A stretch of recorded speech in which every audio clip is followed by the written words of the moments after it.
Hello दोस्तों, मेरा नाम अभिषेक है और आज इस वीडियो में बात करने वाला हूँ एक समस्या के बारे में। दोस्तों, जो सरकारी स्कूलें हैं उनका लगातार बंद होते जाना, खासकर जो प्राथमिक शिक्षा है, प्राइमरी एजुकेशन के लिए है, तो ये काफ़ी चिंताजनक विषय है। क्योंकि जिस तरह से मैंने पहले भी बोला है कि जैसे आपने बीएसएनएल को तबाह होते देखा है सरकारी इंस्टीट्यूट का, उसी तरह से इस जो गवर्नमेंट स्कूल्स एंटिटी हैं, ये भी कहीं ना कहीं आप बर्बादी के कगार पर देख रहे हैं।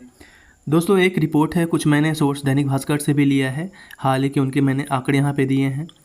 दोस्तों, मेरी तबीयत काफ़ी ख़राब है, अभी जाके कहीं टेबलेट देने के बाद थोड़ी सुकून है, इसलिए आप मेरे रेजोनेंस एंड मेरे वॉइस क्वालिटी को आप थोड़ी कंप्रोमाइज़ करिएगा।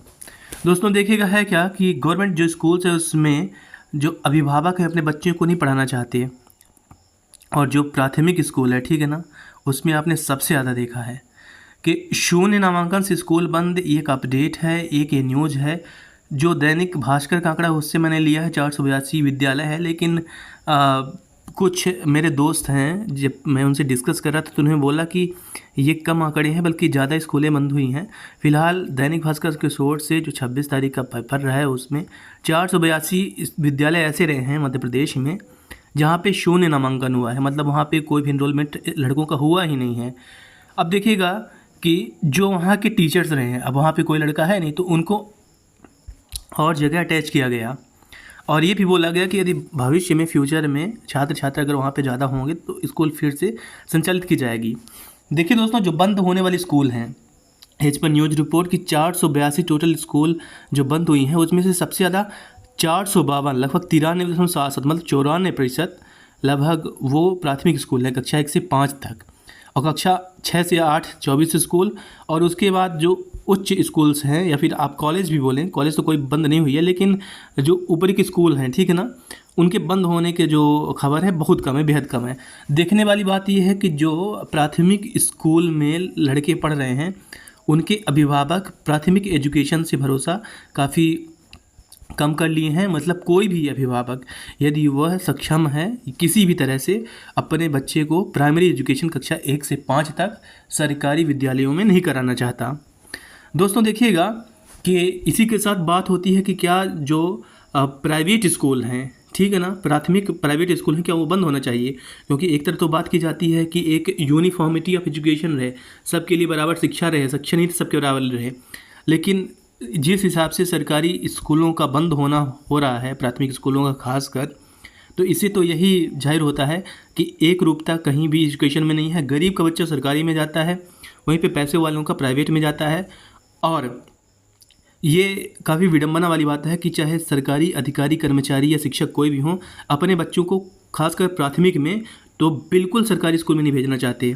तो इस हिसाब से होता क्या दोस्तों? इस हिसाब से होता ये है कि जो बच्चों की नींव रहती है, ठीक है ना, जो सरकारी स्कूलों में जा रहे होते हैं, गरीब के बच्चे जो होते हैं, तो उनकी नींव बहुत कमज़ोर रहती है। इवन जब वो हायर एजुकेशन तक जाते हैं, क्योंकि कक्षा 8 तक तो वो फेल होते ही नहीं, तो उनको वहाँ तक भी जो बेसिक जानकारी है, ढंग से किताब पढ़ना है, उतना भी नहीं आ पाता है।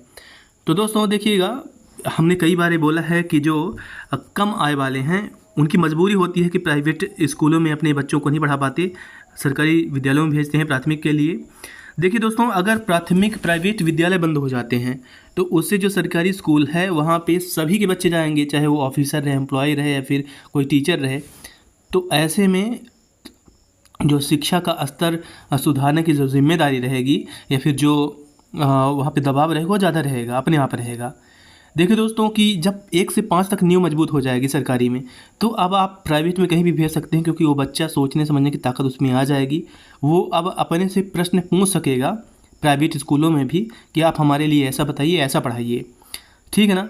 तो दूसरी तरफ देखा जाए कि प्राइवेट और सरकारी में संसाधन किसके पास जाते हैं, तो सरकार से कोई भी नहीं जीत सका है। तो सरकारी स्कूलों की तादाद आप देख रहे होंगे, खासकर प्राथमिक लगभग हर गाँव में है मध्य प्रदेश के। दोस्तों, यदि सभी प्राइवेट 1 से लेकर 5 तक स्कूलें बंद हो जाती हैं, तो ऐसे में जो सरकारी स्कूल रहेगा उसमें गवर्नमेंट या तो चाहे नियमित तौर पे शिक्षकों को रखे, क्योंकि उनकी काफ़ी डिमांड रहेगी, या फिर आउटसोर्स के माध्यम से भी रख सकती है, जैसे अतिथि शिक्षक वगैरह का है। तो ऐसे में जो कई युवा हैं उनको रोज़गार का अवसर मिलेगा और सरकार के साथ काम करने का अच्छा मौका मिलेगा। दूसरी बात दोस्तों, आप देख ही रहे हैं कि किस तरह से जो प्राइवेट स्कूल्स के फ़ीस हैं वह कितना ज़्यादा अनप्रेडिक्टेड तरीके से वो बढ़ती जाती हैं।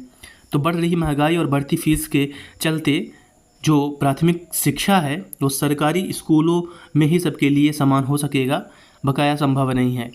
और सबसे बड़ी बात जो बार बार बोली जाती है कि सरकारी अधिकारियों एवं कर्मचारियों और शिक्षकों के जो बच्चे हैं उनको कंपलसरी हो कि वो सरकारी स्कूल से ही अपनी शिक्षा ग्रहण करें, जिससे कि दबाव बने और अच्छी शिक्षा या शिक्षा का स्तर जो मध्य प्रदेश में है वो सुधरे।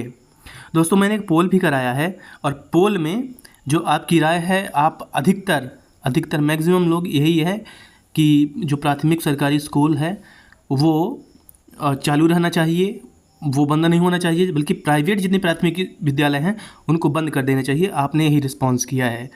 दोस्तों, आपकी क्या राय है? आप अपनी राय बताइए। देखिए, मेरी तबीयत काफ़ी ख़राब है, बाद में वीडियोज़ लाता रहूँगा।